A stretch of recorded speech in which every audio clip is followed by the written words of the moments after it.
Welcome to Back of the Rack, a gaming videocast about games long neglected and not respected, games that everyone's heard of or hated, or no one's heard of and loved. We play the games in between the essentials and the unwanted, but mostly, we play what we want on this podcast. Thank you for watching on YouTube, which we consider to be the optimal way to experience our content, or listen to us in podcast form wherever podcasts are available.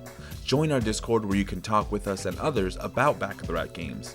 Make sure to like and comment on our videos and leave good reviews for podcast feeds too, because it's actually hard to do this without knowing what you guys think. We hope everyone watching and listening is doing great, and we thank you for joining us today on another episode. I'm Bendezzer, and with me as always is Sondi. Starting off, we will introduce the game with the scripted segment giving you all the details. Then, me and Sondi will go into our unscripted thoughts about the game shortly after. So, without further ado, please enjoy. Musashi Samurai Legends is a third-person action RPG that was released in North America on March 15, 2005, launching the same year as Doom 3, God of War, and my favorite, Devil May Cry 3. This title serves as a reimagining of brave fencer Musashi and was advertised as more of a sequel in Japan, where it's known as Musashi Den 2 Blade Master. Musashi Legends follows Musashi, of course, a character inspired by the famed historic samurai Musashi Miyamoto, as he is summoned by mystics to save 5 princesses that were captured by Gandrake Enterprises, an evil corporation ran by Gandrake and his 5 directors.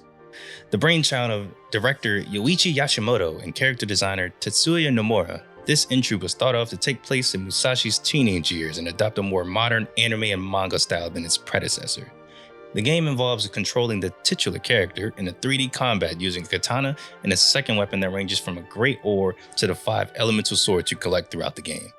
More quaint mechanics include the ability to carry NPCs in the form of princesses that you save throughout the main story and use them as a ram and throw them up in the air while slashing enemies before catching them, and several on-rail shooters-inspired sections in which Musashi rides a vehicle of sorts or is bombarded by enemies and projectiles.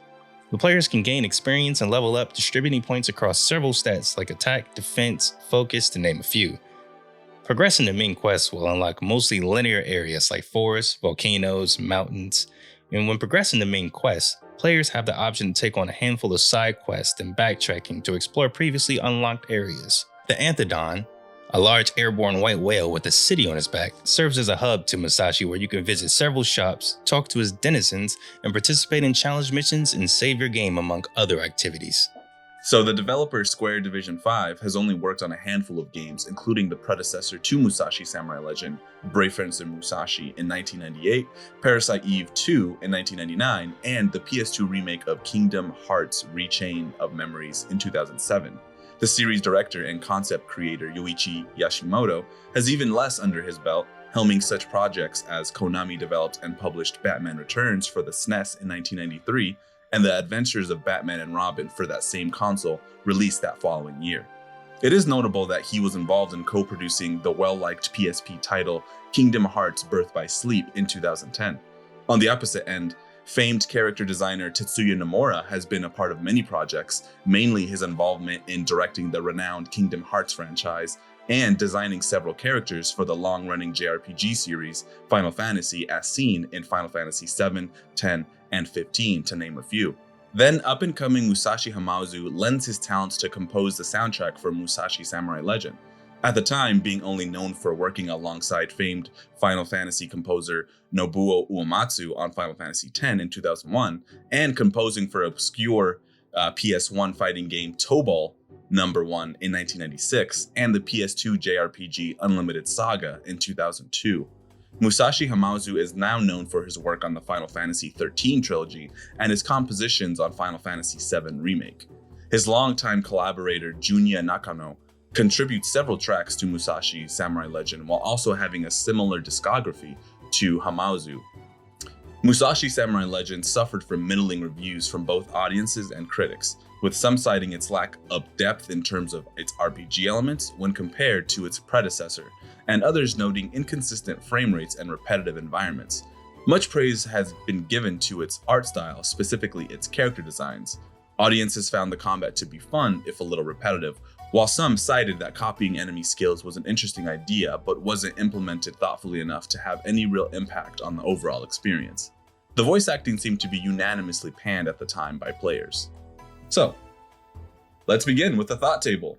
Oh, actually, you know what? We still need to talk about when we first heard of this game. That's always an important one. Like your experience, your first time being exposed to this. Yeah, this is my first time being exposed to this game. Oh shit! Yeah. Why did I think that? Oh, okay, go.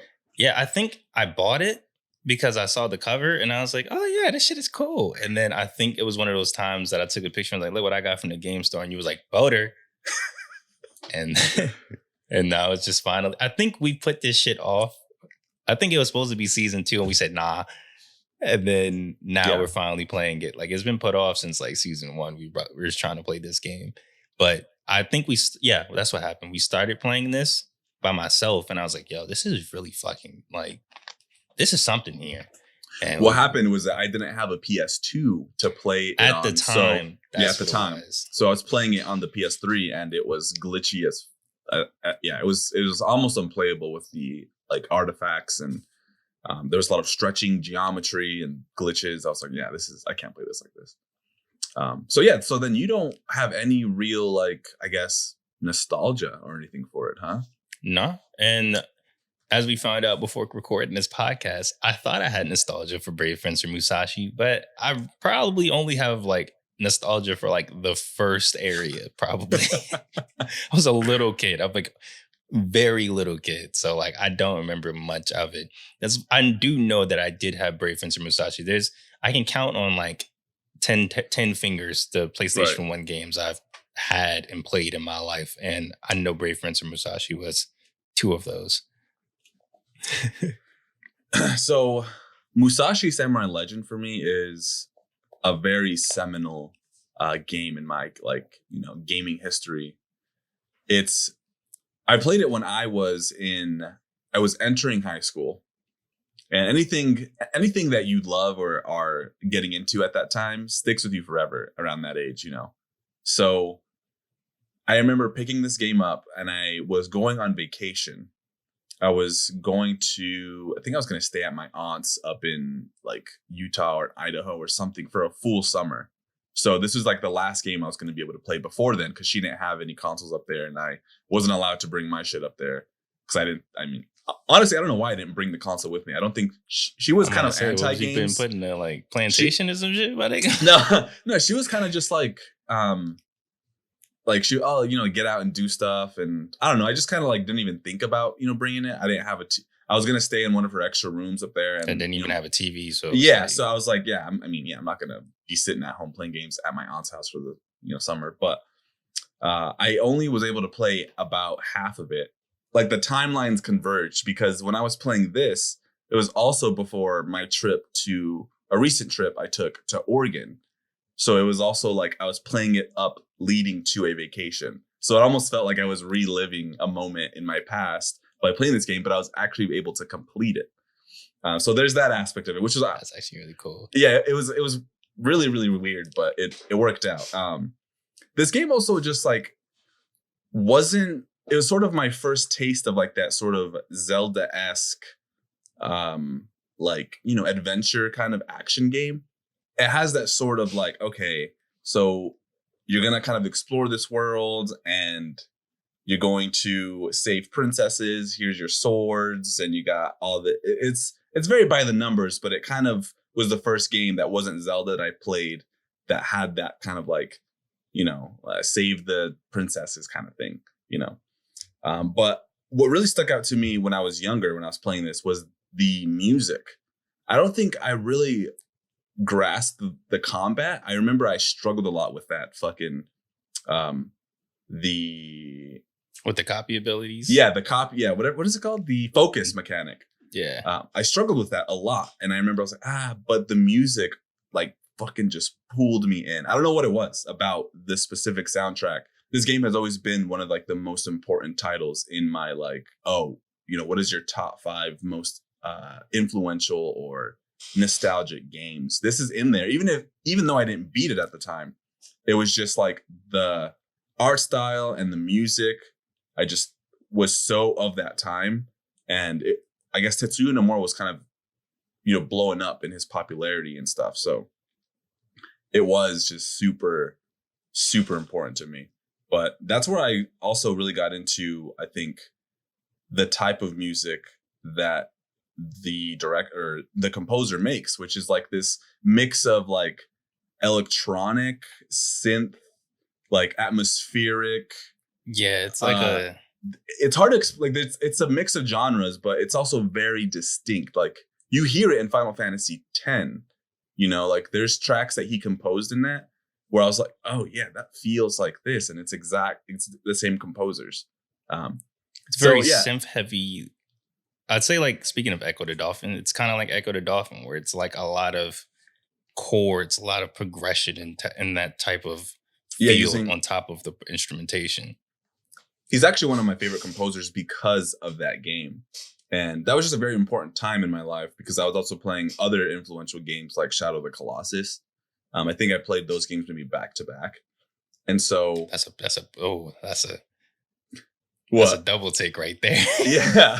So it was just like, oh wow, like these games are really cool. And I was just like learning about all that kind of stuff. But there's something about Musashi's first maybe 15 minutes that I feel is so like comforting to me because I just remember playing it and the music has a very specific tone.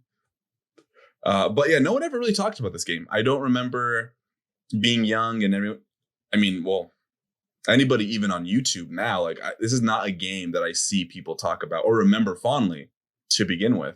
And that's mainly because it's compared to its predecessor, you know, which is kind of sad. But I hear more talk of Brave Fencer Musashi than I do of this game, even from like the big JRPG YouTubers. Yeah, I don't know. I did quotation marks there, but like you don't really like see them talk. They'll talk about Brave Fencer Musashi, but they won't talk about Musashi Samurai Legends. Mm-mm. It's like a taboo, I guess. I don't know. Maybe there was something crazy in this game that we didn't see that canceled the game or something, and we just don't know. I think it's just that it doesn't like compare in a lot of aspects to its to Brave Fencer. Like I just think that people expected one thing, jumped into this, even though they're radically different. I think they like really changed the look and everything to try and separate it from that first game. Right. And it, you know, it doesn't continue like the story or anything. It's different entirely, you know. But people still like, well, it's compared. They still compare it to that one as if it's a direct sequel, you know. Yeah, it's like comparing. Well, see, Final Fantasy is different because they're all numbered. So you can say, even if there's a different story, different console, you can still say like, well, I enjoy Final Fantasy 12 over Final Fantasy 11 or vice versa, yada, yada, like stuff like that. But for me, like I can separate Brave Fencer in this game, kind of like how you can separate. I'm trying to think of like games that got like rebooted. For sure, there's examples, but I can't think of any. And I'm like, I don't know why there's such that attachment to like these two games being compared. I guess Sonic Adventure, that's a good one. Everybody loves Sonic Adventure 2, and including myself. But Sonic Adventure 1 is just, it's a different game entirely. Like it's the same shit, but like it's so different in terms of tone, in terms of story, in terms of gameplay. Right. But it's the same shit, and people don't really talk about Sonic Adventure as much as they talk about Sonic Adventure 2, even though they both had a child garden. They both got Sonic running super fast and like the best formula. They both got Knuckles. They both they both got shooting missions. It's the same shit. I don't know. Yeah, I guess because what this is really is a reimagining. For a while, I kind of thought that the director and the creator were different for Musashi Samurai Legends, but it's the same team that did the first one. Yeah. So it really is like they're like, well, let's reimagine it because now we have Tetsuya Nomura. Let's not make it a sequel, even though they numbered it as a sequel in Japan. Let's try and just revamp it, do something new with it. You know what? It's kind of close to. It's like Devil May Cry, that one remake. Where it's like the more Americanized. That's you're on the money. You're on the money because I fuck with DMC. DMC is such a great game. Like if it was just called Angels and Demons, niggas wouldn't even be talking about. They would be like, "Bro, that's a great game." Right. Yeah. So I think it has that. It's like the stigma, unfortunately, it's being compared to.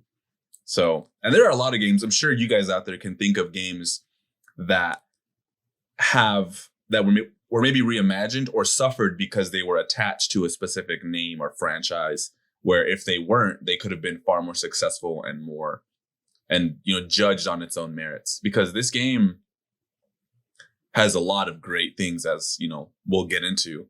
But yeah, let's jump into. Well, I mean, do you have anything else to say about? No. Nah. Okay. Yeah, let's jump into the thought table as we usually do. We kind of break down story and gameplay, and what else do we fucking do on this shit? Presentation. Presentation. The next thing we're supposed to be. Yeah, we talk about the presentation, story, and gameplay as we're playing the game. We write down our notes. So, Sondi, go ahead. Go ahead and say it right now before we get started. Temple of the Ancients is the best song on the OST. Since we've been talking about music a lot this episode, Temple of the Ancients. Let me just click it. Let me just open it. Temple of the Ancients. Just to have it in the background so I can just listen to it while we do the podcast. The way it starts out, editor, you already know it's playing right now. Right. It's like it does like this little pitter patter like in the background where it goes like. I'm guessing that Temple of the Ancients is by Junya Nakano, right? I'm guessing. Yeah. In general, it's a great song. That's all you need to know.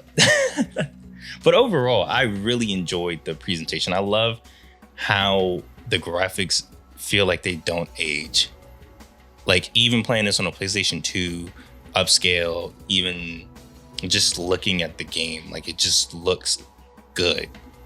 Like if they released this on like PlayStation 5, I feel like people would still be like, this is a good looking game. Even if all they did was just upscale it to 1080p. Like the way that the cell shading works, and it has like thick lines compared to like Borderlands cell shading, where you can like, it looks kind of plasticky, like action figures, but like it has thick anime lines, kind of like how Demon Slayer has, and it just looks good as shit. It's like look at all the way Attack on Titan sort of has like those thick lines. Like you kind of know what's the studio called? Wit Studio? Maybe it's someone else. Oh yeah, I think it is Wit Studio. They have like very thick lines on their character designs, and they did it with Vinland Saga, and people were like, it looks like Attack on Titan, because they sort of used those really thick outlines for their characters to give it that like manga, like shit that I don't know, that manga. Well, yeah, I mean, not all manga has thick lines. It's like a very art specific thing, but I know that they were specific genres do. Right. Yeah, I think they were trying to capture the opening of the game, with the Gainax directed animation at the beginning. They were trying to like capture that look, and that had like the very thick lines from like, so. Yeah, it's very colorful. Like the world, even when you get to places that's like affected by like the Gandrake Enterprises, it's still colorful. The enemies are colorful. The abilities are colorful. The way that it attacks like slice enemies, like every single duplicate ability has a different way of like slicing the enemy when they die, and you can see them dissipate. It's such like those little tiny details didn't need to be there. Like all of them could have just exploded into like black flame or some shit, but they went out of their way to animate each one and each enemy being killed by these specific attacks. Is so cool to me. Yeah, you're right. I think that specific, the way that the enemies are cut up, you don't see that at all in games. Like I always wish that when you use the sword in the game, like in Dynasty Wars, as we love to talk about and compare everything to, when you cut something, it like just, cut like a lightsaber. Like if you cut it, the enemy's just like, oh, it splits in two. Yeah. And obviously maybe it doesn't make sense all the time with game design, because you want to give the enemies more HP or whatever. So you do a combo. But in Musashi Samurai Legends, you do like a combo on them, and the very last hit will cut them like a, samurai style, like when they'll split in half and just fall. Well, they don't fall, they actually burn, and you can see like their skeleton, which is did you ever notice kind of crazy? Yeah, it's kind of like, scary as fuck. I never got it. I was like, why they burn, and then you cut them And I then, think it's because they're like robots or something like that. is that what it is? Because they have I want to say. they have skeletons though. Yeah, and they have personalities too. Yeah, the ninjaroids. Ninjaroids. I don't know. Well, I don't know. I'm tripping now. What? Who are we killing wasn't- the whole game? People. We were killing actual people. Oh my God. Musashi, you're a horrible human being. How did you feel about Musashi's voice?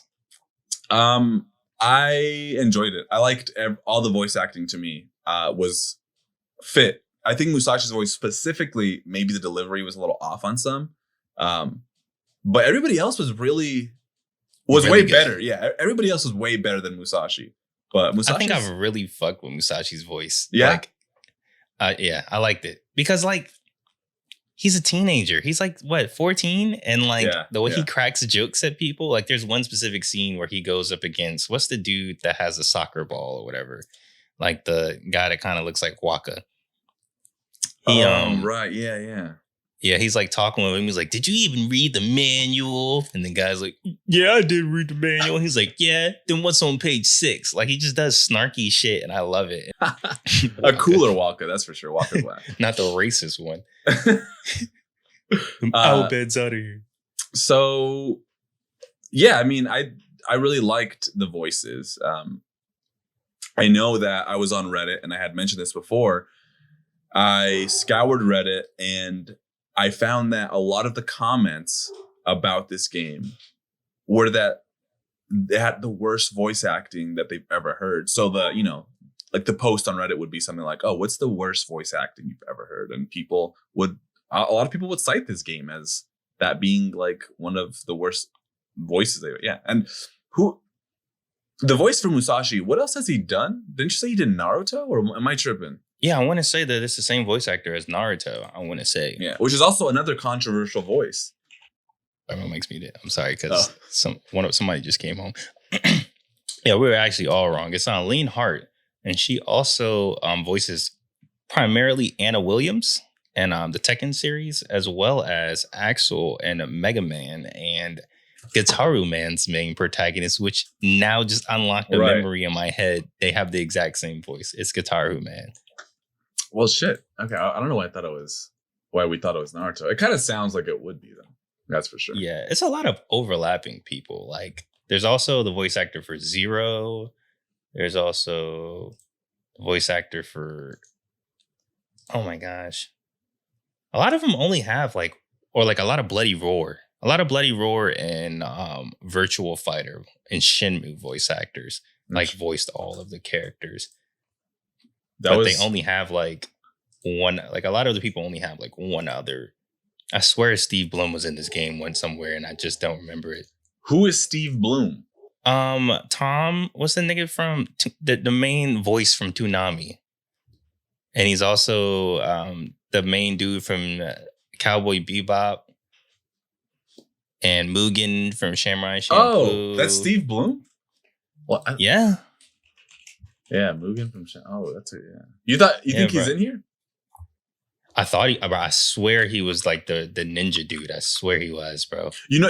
Oh, you know what? I agree. I think I know what you're talking about. I could have swore I heard, because I remember thinking is that fucking Spike or Mugen? Yeah. Or fucking... That's all the same person. Or Wolverine had in X-Men Legends and some of those games, he had a specific voice actor too. Was it Steve Blum as well? It was indeed. Okay. I'm looking at his profile right now. He does. He voices a lot of fucking people. Oh my gosh. It's that gruffy kind of voice. Then yeah, man. That voice. I don't know how to do it, but he... Listen, bub, I'm the best at what I do. Just let me know when I gotta kill somebody. Yeah. He plays Orochimaru? Orochimaru. I knew he played Zabuza, but I was not hip he played Orochimaru. Yeah, I think the game, though, overall, right, in terms of presentation, I have a lot to say. I mean, I think that the art style, like you're saying, is flawless. Both character designs and motifs, the really thick lines are really cool. The characters with their exaggerated proportions, big hair, big hands, skin. The long flowy streak of his hair. Yeah, it's just grade A character designs. Like if you see a silhouette of Musashi, that's no confusing him for anybody else. That is Musashi. Right. He has the big jeans, the big pants. It's very typical of Tetsuya Nomura. To give his characters like bottom heavy, like really kind of just big baggy pants, big feet, with like a thin top. But he looks so cool to me. It's one of my favorite character designs, and I would just pan the camera around him while I was playing the game because I'm like, he looks so fucking cool. I thought all the directors looked cool as well. Yeah, everybody, and the princesses. Yeah, everybody had like a little, like they stood out. Even though there wasn't much characterization, you got a lot from the way they were dressed.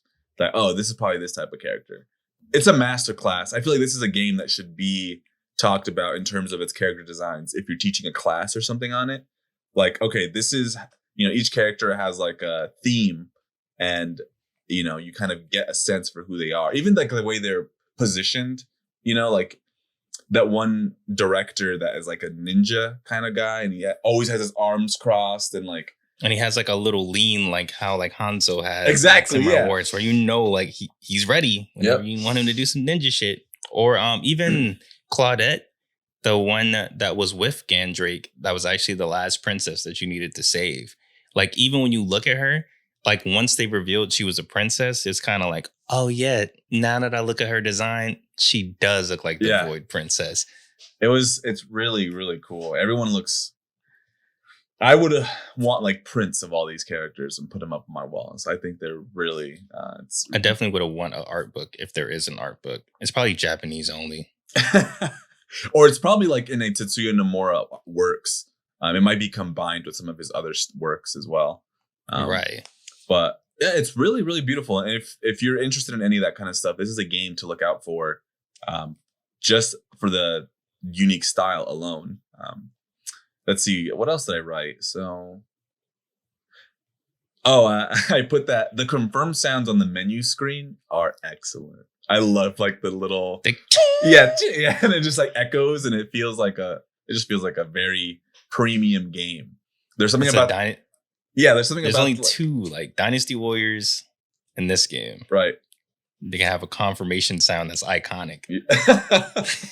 There's something about like that first opening of that menu screen, or not menu screen, it's like the title screen, and it has like Musashi Samurai Legend. It's like start, or menu, and it just feels like this game is premium. Like, it doesn't feel cheap. It feels like this is going to be a good ass game right here. Yeah, really, really good stuff there. Let's see. Is it the Anthem or Anthedon? Wait, I do wish Anthem. I don't know. Okay, big ass whale. So the whale is the Anthedon, the town or whatever that you're in. Anthem. Yeah. So So I do the design of this town. I kind of didn't like. Like, I agree with you. It could have been flat. Like, it was 3 levels, but I feel like for quality purposes, it probably would have been better if it was just 1 level and you just walk around the town or something of the sorts like that. Yeah, I did. Yeah, I didn't like the whole sort of like Coliseum or disc kind of 3-tiered system that they had going. It was also confusing to navigate. I'd always be walking in the wrong direction, and I'm like, wait, what the pulling fuck? up the map. Yeah. Did you do that a lot too? You're like, wait, what? I like, if you look at the gameplay I have of me in the city, it's only me looking at the map. I look at the map while I'm walking into an area. Like, nah, I can't. I don't know where I'm going.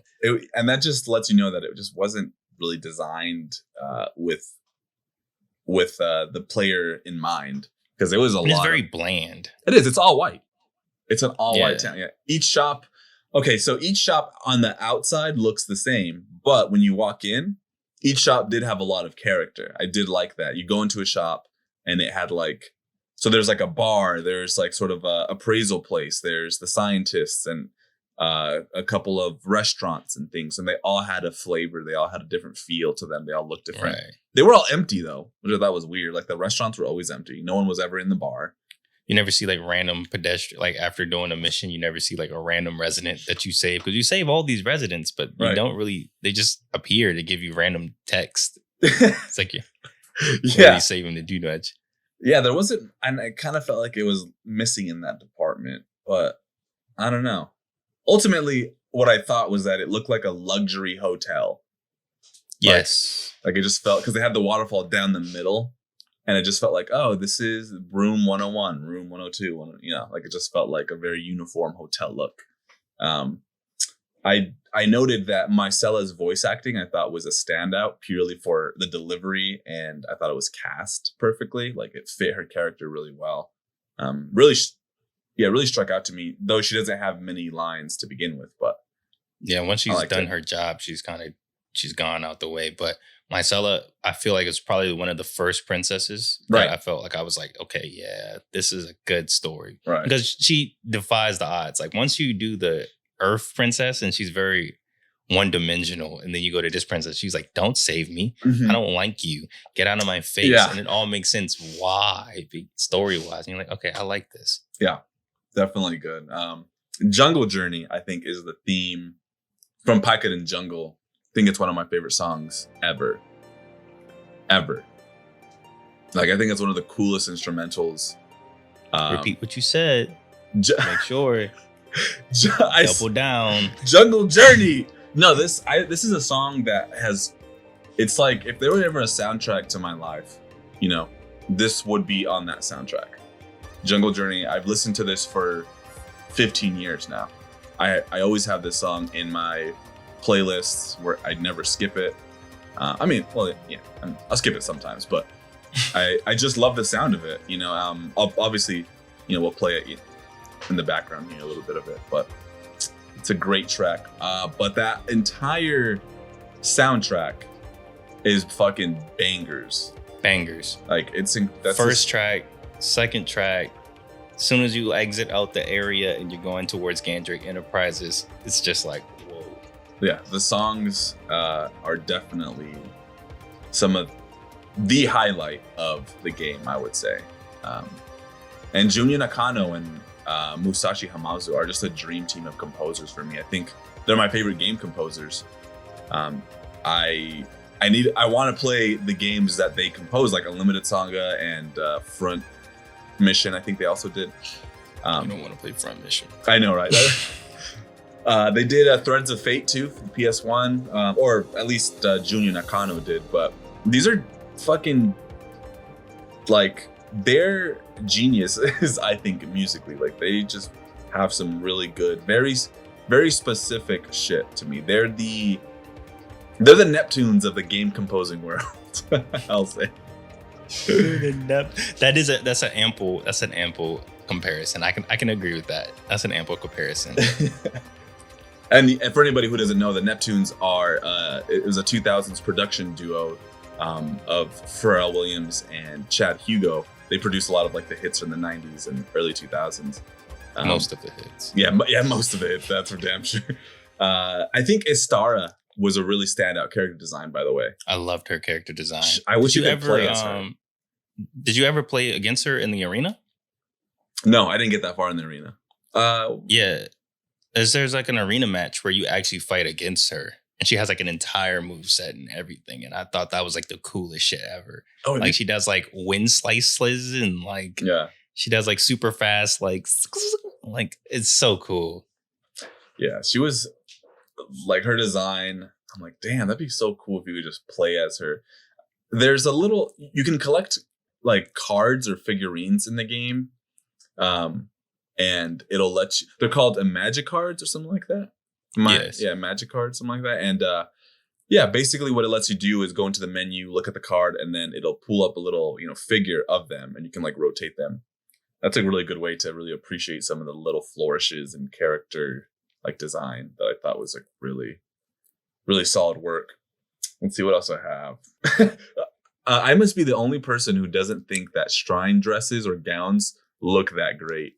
So this is something I've noticed in Japanese media, where they put on like the shrine dress, with like the big, like floofy pants, kind of, and like the character, and the character will always be like, "Oh, you look so beautiful," and I'm like, "It's not a beautiful looking outfit. It's just not your culture." Yeah, it's not my culture at all, for sure. It's like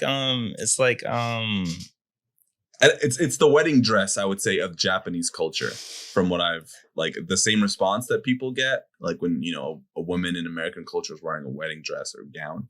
It's like I was about to say like that too, because there isn't really a like, I guess like a quinceañera dress, or like that's the only other cultural gown I could think of where people would be like, wow, you look good in this. Because like, especially in American culture, if you want to wear something good, just wear something good. Right. Yeah. There's only weddings, quinceañeras, and that's it. I don't know any other scenarios. Prom, I guess. Yeah, prom. Yeah, because like I think with the shrine dress or gown, it is specific to a sacred. It's like it's ceremony. A religious, spiritual thing that they wear. Like it's specific, so it'd be like monk attire or like a priest sort of, So it is tied to that, I guess. Yes, I guess the only thing we do have is wedding. yeah, and the Japanese also have weddings, but I think they might have been different how they did their weddings to begin with, anyways. But anyway, yeah, that's kind of all I really have to gush about when it comes to the presentation. I mean, the music is fucking. It's beautiful. It's beautiful. It's one of those things. You ever listen to something and like look at it and you're just like, this is just. It's chef's kiss, dude. It's absolutely like, I think there's this rising sort of like sub community of PS1 loving OSTs that it's like this specific sound. You know what I'm talking about? Like Echo the Dolphin, Sonic Adventure. Like these all have a specific airy, electronic, atmospheric, digital sound that I think is becoming really popular. You see like PS1 playlists that have just like, oh, it's like those 90s sounds. Shout out Sean Johnson. Right, yeah. Exactly, yeah. Like, I think he would absolutely know what we're talking about, but it's this rising culture of like this specific PS1 sound. Famously, it's atmospheric. It's like, I like to say that the same thing as like drum, like new school drum and bass has this like same problem to where it sounds formulaic. It sounds manufactured. But like if you go look up Jungle from like the 90s, it has like this buildup of like the synths that built this atmosphere. They'll have vocal chops. They'll have all this build up to it. And then they'll go to the drop and you're like, whoa. And even the drop will sound mad different. It'll be like all 808s and not even have like the jungle breaks or nothing like that. Like you can just hear how it all meshes together, and then they'll bring it all back. Like that's kind of how like that sound of early PlayStation 2 and like PlayStation 1 games have, to where you can hear the atmosphere and then the rest of the music kind of kicks in behind that atmosphere, but it builds it first before it gives you just a song. Yeah. I've never listened to drum and bass extensively like that, but you could hear a lot of that influence in this soundtrack. And I don't know. Okay. So the composer of Silent Hill, which is Akira Yamaoka, his sounds are very similar to Musashi Hamauzu in like their like synthy, and then they have like these funky rhythms that kind of come in with like using different sounds and all this. So I don't know if it's like a Japanese like underground culture that's just bubbled up, but it's like these, I think Musashi Junya and Akira all kind of have like this flavor, as well as some other composers that are Japanese too. So it might be a Japanese kind of thing, that like this sound. I don't know. Maybe. I did watch a video. It's a very excellent video that I will probably put an editor note on right here that was explaining like how like there's a one chord progression that like Rick Astley used for Never Gonna Give You Up that like is very prominent in Japanese popular music. And like, that's why Never Gonna Give You Up sounds so different compared to like other 80s songs. It's because it sounds like a Japanese song, low key. But right. I digress. Let's move on to the story of the game. Let me just say it. This is a 4Kids anime. Like through and through, this game feels like I played through a 12-story like anime. I mean, that 12 episode like anime, like to a T, from like being like having the intro and being transported to learning the mechanics of the world to saving each princess. They felt episodic, but also felt like everything was put together. You know what I'm saying? Yeah, I think it was like a villain of the week sort of Saturday morning vibe to it. Very light, very shonen. Like it was just like a shonen sort of thing. And it's digestible. And I think it was a good backdrop to serve the gameplay. It was a fun little story, not too deep. It's almost, I felt like they wanted to do more, but they pulled back. Maybe I feel like there could have probably been more dialogue between people. There could have been solo boss fights between each one after you save the princess, and then you have your final boss rush. They could have did that, but there could have been more like quests, side quests with like each princess you save. There could have been more.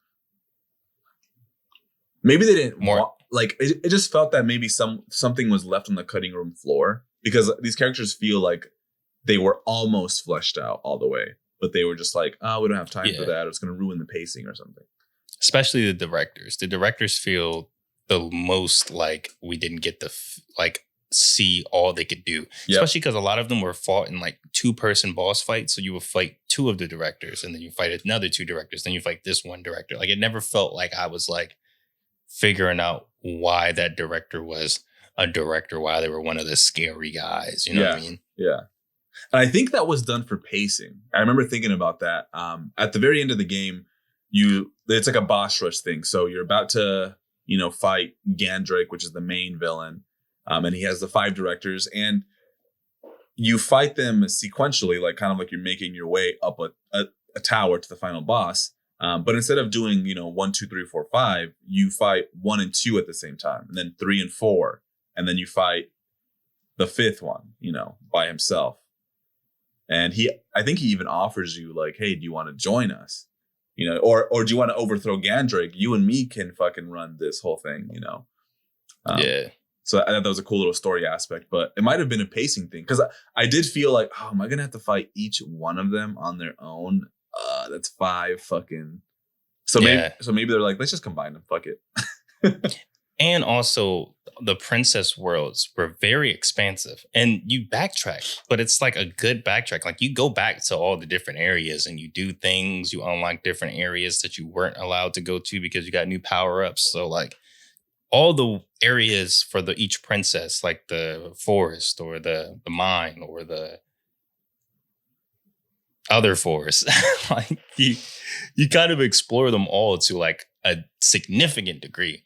Like, so I feel like they had to, because if they made you backtrack again to go fight the directors, you would be like, okay, bro, I'm not doing this shit no more. Especially with the side quests. There's some side quests. Like, did you do the one for the guitar? I think I did all the side quests. The guitar, wasn't it the flute? The music guy, right? Yeah, it was a music guy. And you had to go into like the dungeon after. It was like the one dungeon where you save the Void Girl. Yep. And it's like this weird poisonous dungeon.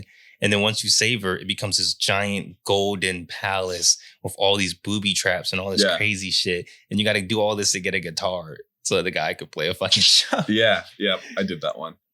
Yeah, that one's hilarious. I do say that the Wind Princess and Colette definitely could have been executed better to establish more of like the world building, because we don't really know about the rest of the world outside of Anthium and where we go to save the princesses. Like we don't know any other villagers or humans outside of Anthium.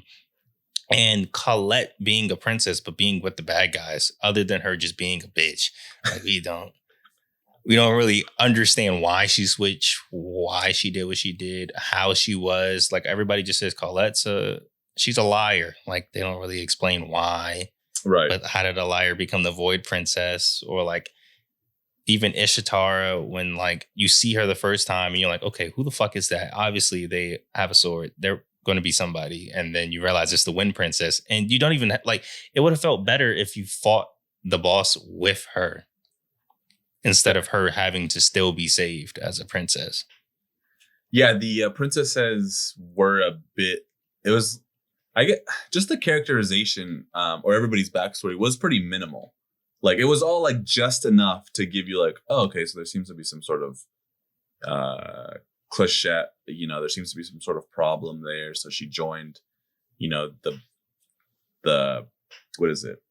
Gandrake Enterprises, and they're mad about that. It was a cool reveal to have her be the last princess, and you kind of like can put it together as you're going.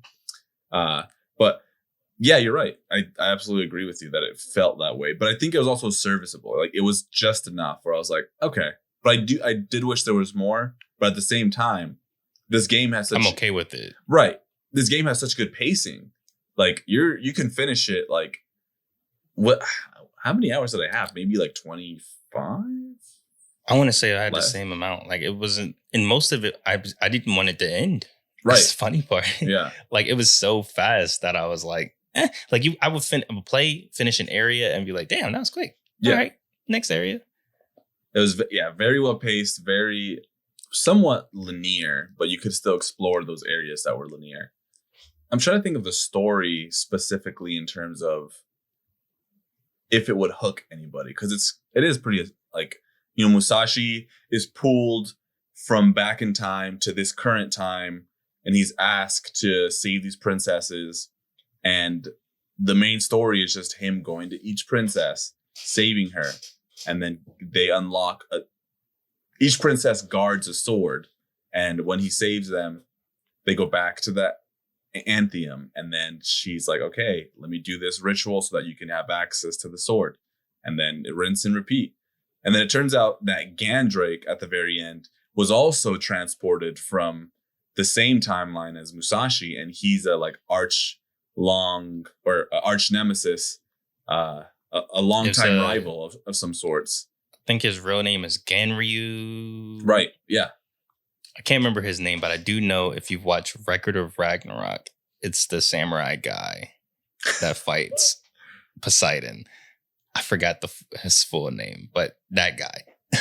Yeah, so, I mean, the story was solid enough. I mean, you're not going to play this game for the story, but it's a nice little, like, lighthearted romp.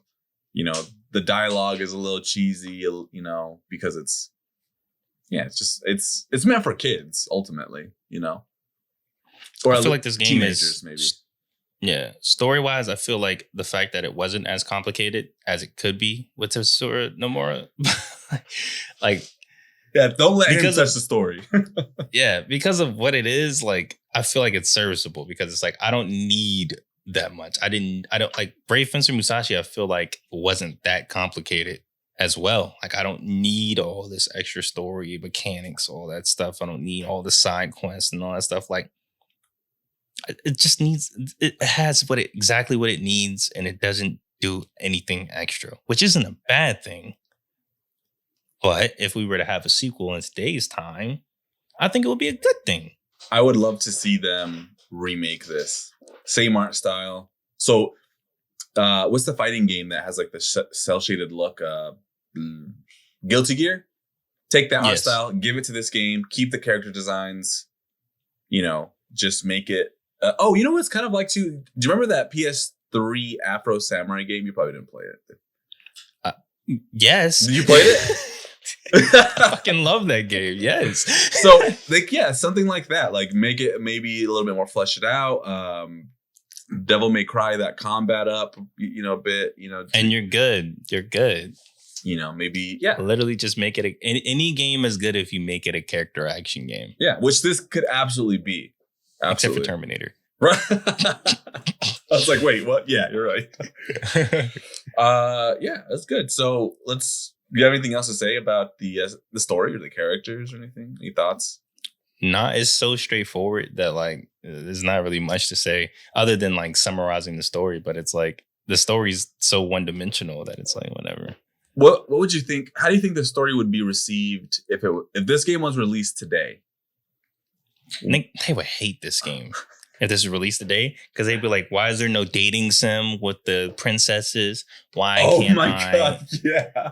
All the townspeople are lifeless except for the music guy. I don't have any stories. Like they would have wanted like a relationship system with like every NPC. Oh my God, I didn't even think about it. And then they would probably do like the visual novel look to it. So like it has like them talking with the text at the bottom. Yeah, they would have had like side quests where you like do stupid shit. Like I don't know, bro. Like, They would have had.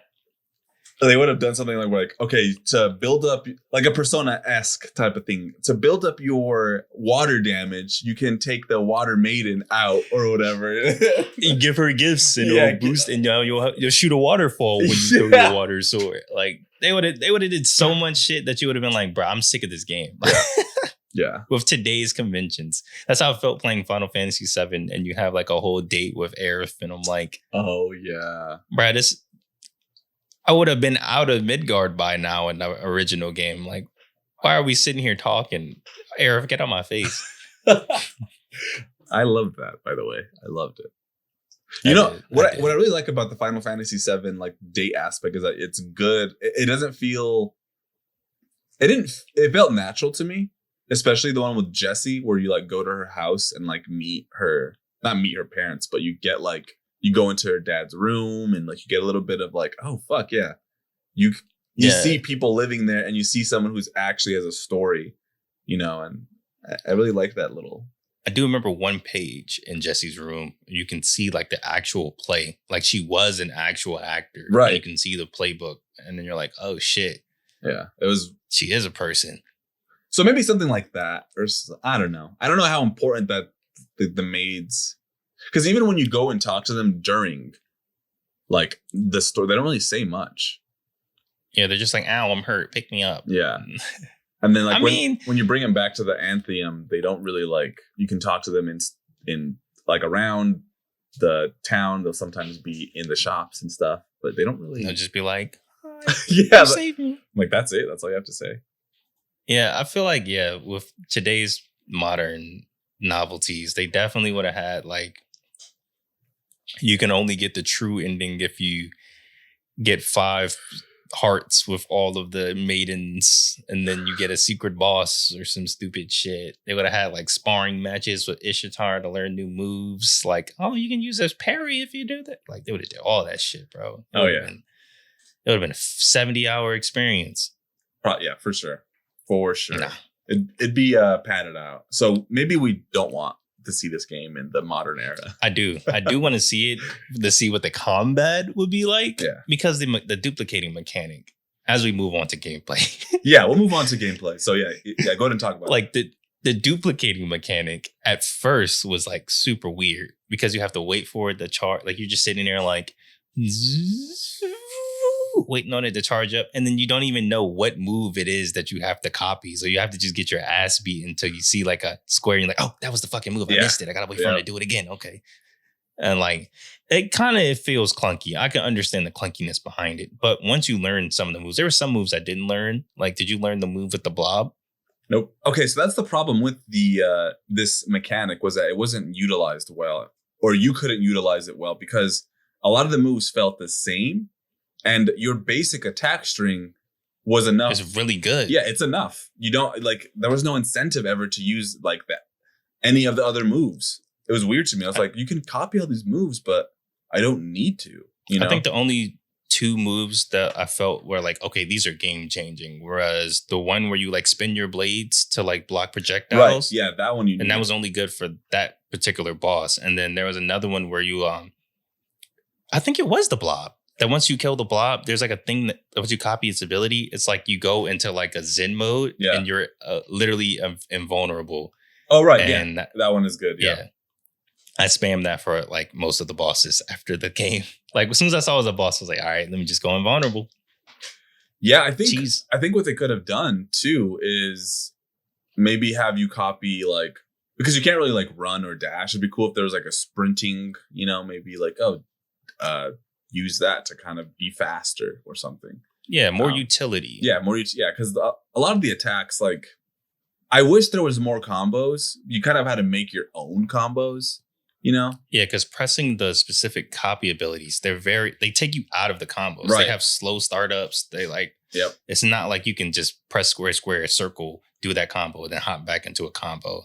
Yeah. And again, there was like so many of the moves that did the same thing, so you didn't really even need to ever use them, you know? Like if there's one where you like do a cross slash. And then you get another Right. one where you're using both swords and doing it. But I'm like, it's not stronger. It's just the same thing. And then there's one where you do an X, with your swords. I'm just like, I don't. Why not just include this in the combo string? Like, oh, you can select the combo string that you want to use or something. Because it was a little. It needed a stinger, bro. Yep. Oh, it did have a stinger. It did, Never mind, it did. Yeah. It did have a. Yep. It's not a good game if it doesn't have it. A little jousting. Every game stat. needs it. Yeah. Where you like just push forward and square and fuck you. Every game needs it. Absolutely. So it kind of fell flat a little bit. The combat did get a little, and that's why I think it was paced well, because once it started to set in that the combat wasn't going to evolve past just copying some of these abilities and like, I'm not going to use them, then I was like, oh, this could get boring real quick. Because even in Dynasty Warriors, you can switch. Comparatively, you can switch characters. I'm trying not to. I can't help it. Yeah, all right. You know the podcast you're listening to. So I tried to, or they tried to like mix it up with like you get a longer attack string by pressing square, or like you can switch to a different character that has different attacks. But this, you just have the same 4-button attack string. And it was a commitment. Like if you go all the way, if you press the button 4 times, you're locked into that animation. You can't get out of it. What I would do is I would always circle when I was doing the attack string so that I would do the circular AoE spin. Yep. So I would always be doing that because one, it ended faster, and it just in case there was an enemy around me, it would attack them so that I could like get a breather and be like, okay, let me reverse to you now. But other than that, I'm trying to think. I didn't really evolve combat wise, but I did enjoy that the way that the gameplay, like there was like certain copy abilities that were useful, like the one for the side quest where you got to use it to chop the fish so that you can get the that was finish cool. that side quest. That was cool. Yeah, or like using the swords to like affect the environment so that you can like go to new places and stuff. That was cool, but like even though new weapons that you get aren't even that cool. Like you really only use their abilities for utility for like other areas. Yeah. Like using the wind in the tunnel to grab slimes and push them on the blocks so that they can activate a button, or using fire to freeze to harden this lava over here so that I could hop on it and use it as a platform, or using earth. What did you use earth for? Like what? Oh, that was like buttons. Yeah, exactly. So it was like they were useful, but I think too it's just like those moves, they blended in. Like they try to separate them from the skills, but I feel like you could just learned those skills from enemies, and then you could have had something else entirely. But they all kind of just felt the same in terms of what you would use them for, and then some just were useless because like you already had another move that did the same thing but better. So if like the triangle move was instead for each weapon different, to where like with the giant ore you had like a giant slow but strong attack, or with the fire sword you had a weak but super fast like right, or that probably would have been better for the wind sword, or like the void sword you like dual wield them like daggers or something. Like just switch up like the normal string with them or something. Yeah, like if the combo string changed depending on if you had the ore or the fire or something, that'd be kind of cool too. Yeah. See, Musashi 3. Listen, hire us.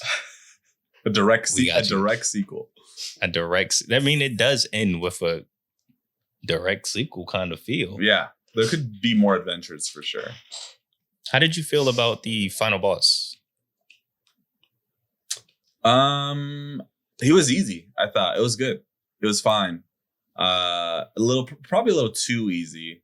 I think I had to look it up specifically, like what I needed to do, but I fucking cheesed it somehow. I got through it so quickly. I was like, damn, okay.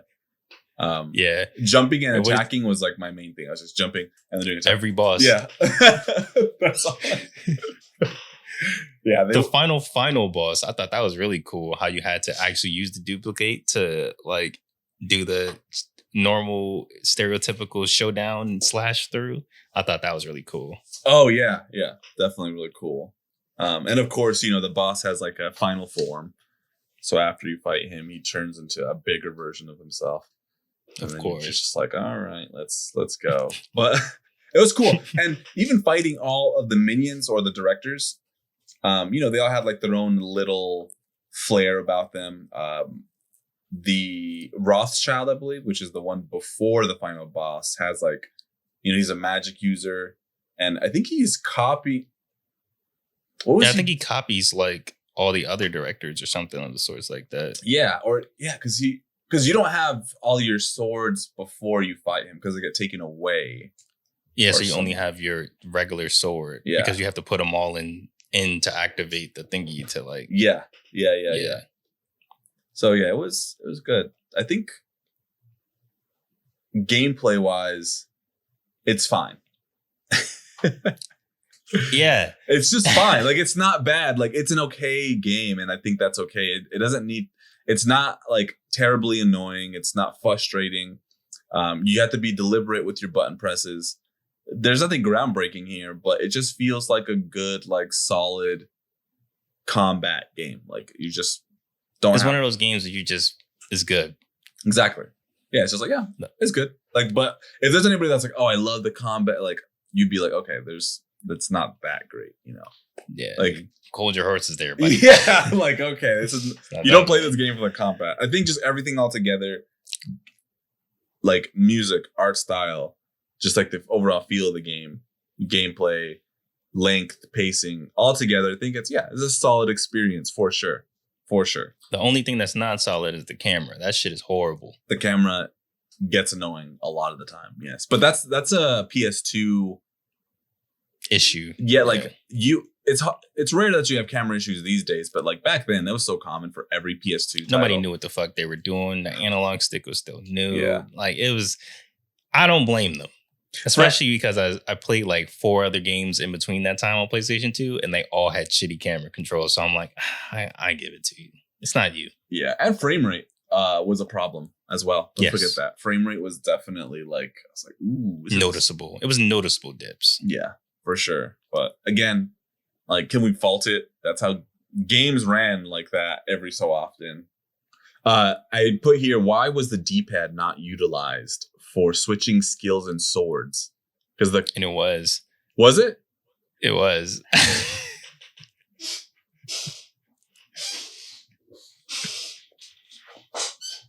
But you have to press a button.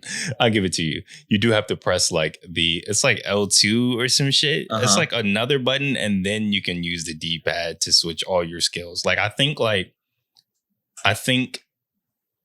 it's L2 and then oh shit, I gotta go back. Okay, it's L2 and then I know one of the buttons, I think is left D-pad, and I think if you press the left and right D-pad, it would switch your actual like sword. And then if you press the down D-pad, then you can use the left and right D-pad to like choose your skill. You're not talking about like when you open the menu and you have to like that side menu. You're not talking about that, are you?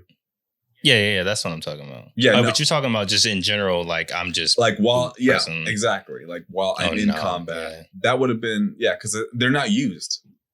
So like you're in combat and you have to open up this fucking menu that's actually pretty slow. Now I think of back on it, it was a little clunky to have to like switch to a specific skill or take out a specific sword.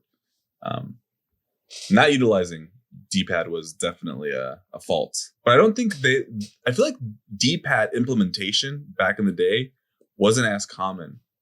I feel like they started to really like use all the buttons in different ways later on in games where it's like, oh, okay, well, D-pad press up to do this and that.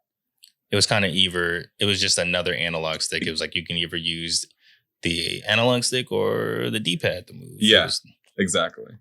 What do you think about the RPG elements in this? Because I think that's a huge criticism on the difference between this game and Brave Fencer Musashi. I feel like it was serviceable. Like it wasn't in depth, and I enjoyed that. I love games where I can choose my specific stats, but I love that it didn't really it really didn't matter. Yeah. See, that's my problem with it, was that if I can envision the game without it and it be the exact same game, then that probably didn't need to be there. Because exactly. Because like you didn't need this at all. Like it could have just been duplicating and getting new swords, and that would have been perfectly fine, serviceable. But they added it in there, and it was like superficial in some sense, you know. Like I feel like it was added because of the previous game had it, so it was like we gotta have it. But and then the luck, fucking the luck stat. So I think I love luck stats. I equipped something that boosted my luck to like 100 or something. Like it was really high, and I don't know what it did. I was like, I'm just like, why? Nothing. It's there for shits and giggles. Yeah, they're probably laughing when they're making the game. Like, oh, some idiot's gonna luck in there. Yeah, some idiot's probably gonna wear this one item, equip it, and think that he has, you know, gonna get some rare item or something, or crit chance or some stupid shit. Yeah, maybe it did. Maybe it like increased your like health pickups that drop from enemies and shit.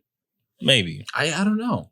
Or maybe the amount of money you get from destroying boxes. It says good things will happen. Like am I maybe survive? Is there a one chance shot? to one shot? Yeah, exactly. Yeah. Oh yeah. So this I thought was interesting, and this is what sort of makes me believe that I think they probably had more script in mind, but they took it out because maybe they didn't have time.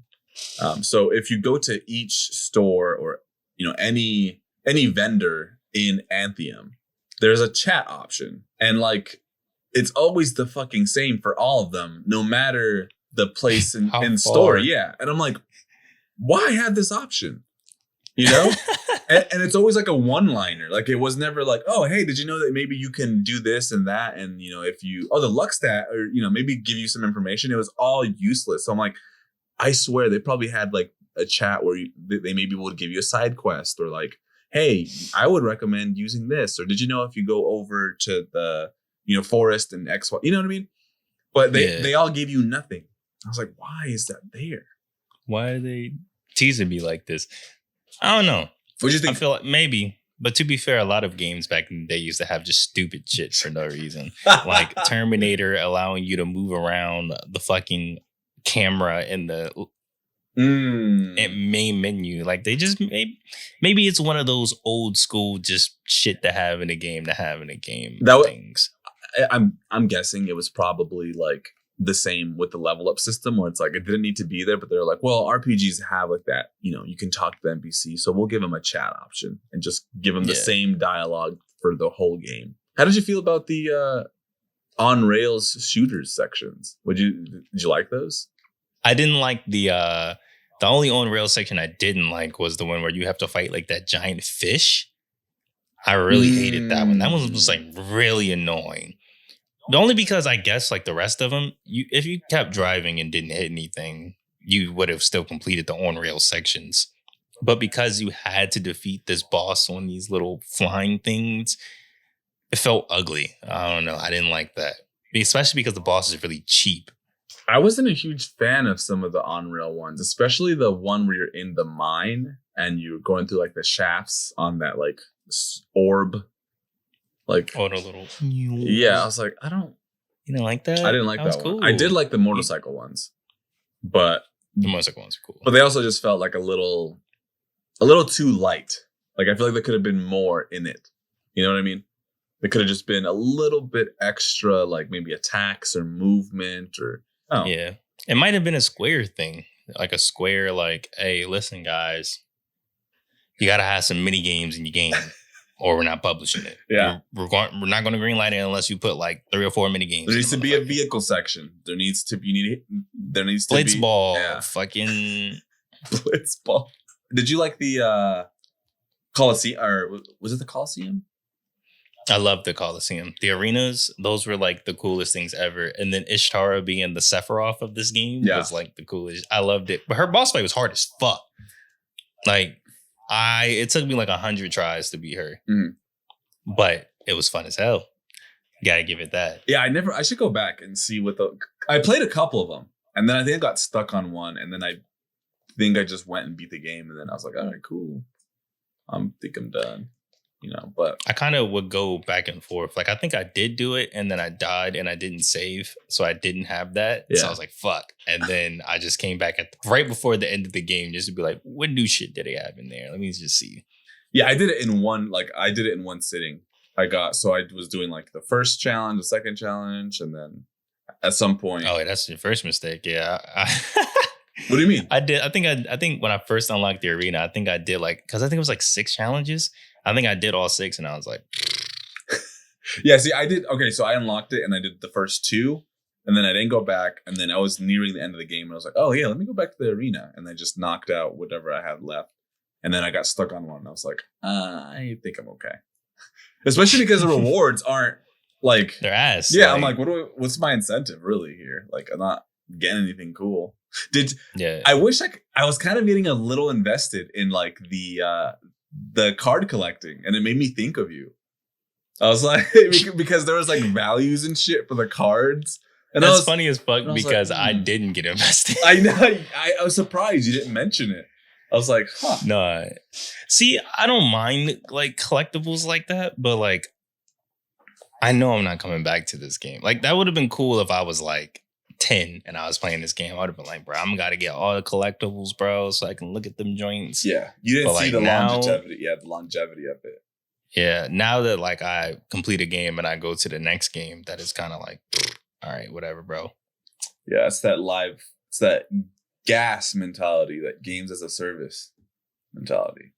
Hey, listen, don't get me started, bro. I can put on my tinfoil hat, bro. We can get started. Because hold up, I've been playing, as I've mentioned, I had been playing on PSP Tactics Ogre. And there's also on mobile, there's Final Fantasy Brave Exvius? No, it's a Final Fantasy Tactics game. I forget the name of it. And I'm like, I could just be playing that like eternally. Why am I playing this? Like, it's the same thing ultimately, I could just play the gacha version of it. Yeah, and I could just, and you could play as your fucking Tidus and get all these cool characters and play in perpetuity, or I could play this finite Tactics Ogre game that's kicking my ass, So it's kind of weird because you kind of want to you don't want to waste your time. You want to get the most value. So it's like, I'm going to keep playing this mobile game or this games as a service, just like with the Division, 150 hours I have in it, probably more. And when I play other shooters, I'm like, well, I'm not going to take my character with me. I'm not going to level him up forever. So why even bother investing in it right now? Yeah. I can definitely say that. I think I didn't like the collecting because say it. I collect too much stuff. Okay. And you need to fucking stop. All right. I need to stop. Stop collecting so much. I know when to not get into something before I inflate my playtime by grinding the arena to buy this card, cards. But I can't buy it yet because I got to wait for it to go 78% undervalued. Yeah, they had that's so interesting to me that they had a whole economy for it. Yeah. And I don't know. I thought that was so cool. I was like, yeah, what? It was such an interesting detail because it doesn't feel like there's an economy. I mean, the Anthem doesn't feel like a live city, unfortunately. It doesn't feel like there's a bustling vendorships, like we were saying that each restaurant, there's no one in there. No one seems to be interacting with each other. I think the school or the academy has a couple kids in it and they seem to have some sort of thing going on. But it feels dead for the most part.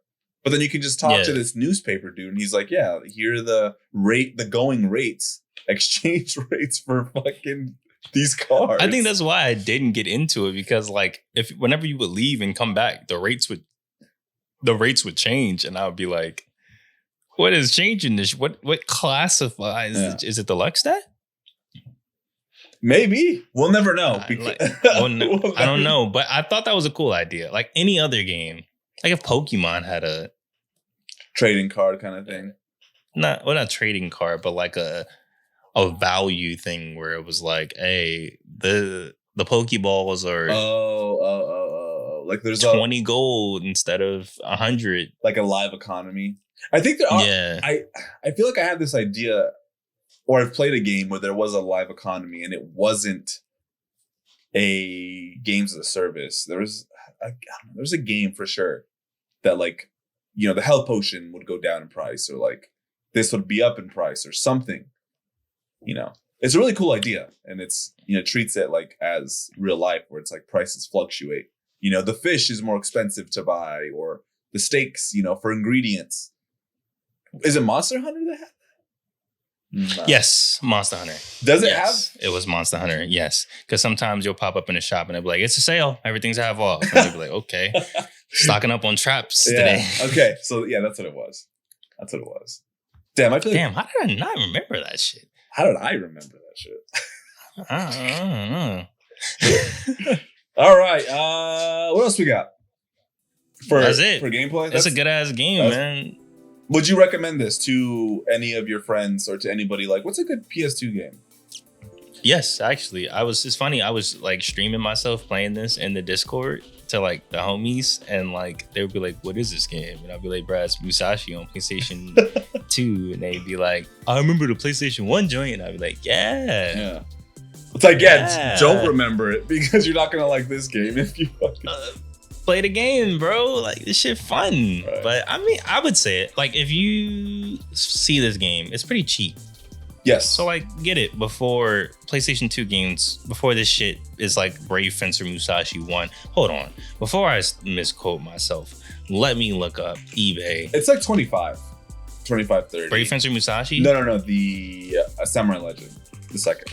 Oh yeah, I'm hip. But yeah, see, Brave Fencer Musashi is $165 complete in box. Yeah. Okay, so would you? I think this is a must. For me personally, I think this is a must add to your collection. Like, this should be in Me your too. back of that collection. Absolutely. Me too. Definitely for PlayStation 2. If you get this game, if you have a PlayStation 2, you should have this game. Yeah. Absolutely. It's right up there with Final Fantasy. Well, you can get away with not having Final Fantasy 10 and 12. I would. Yeah. What PlayStation? I guess fucking Ratchet and Clank. You know what we do have to play on this podcast though, and I think I have it in the list, is Final Fantasy VII: Dirge of Cerberus. Yeah, because they're not gonna remake that shit. Yeah. That's one of those PlayStation 2 games that you should have in your collection. Or Devil Kings. Yeah, Devil Kings. Well, yeah, season 4 will probably have Final Fantasy VII: Dirge of Cerberus. We'll probably- Devil Kings. And yeah, Devil Kings. We'll definitely do that. But other than that, to wrap it up, do you have anything else you wanted to say about Musashi? No, add it to your collection. I love it. You'll like it. Yes, that's it. Yes. But yeah, thanks guys for joining us on the first episode of season 3. Hope you guys like the changes. Let us know if you like the scripted part. Yeah, let us know what you guys have experienced with Samurai Legends, which sounds almost like a Warriors title. Musashi Samurai Legends. Let us know what you guys feel about the title and how you remember it and if it still holds up. But yeah, we're out. Peace. Get out of here.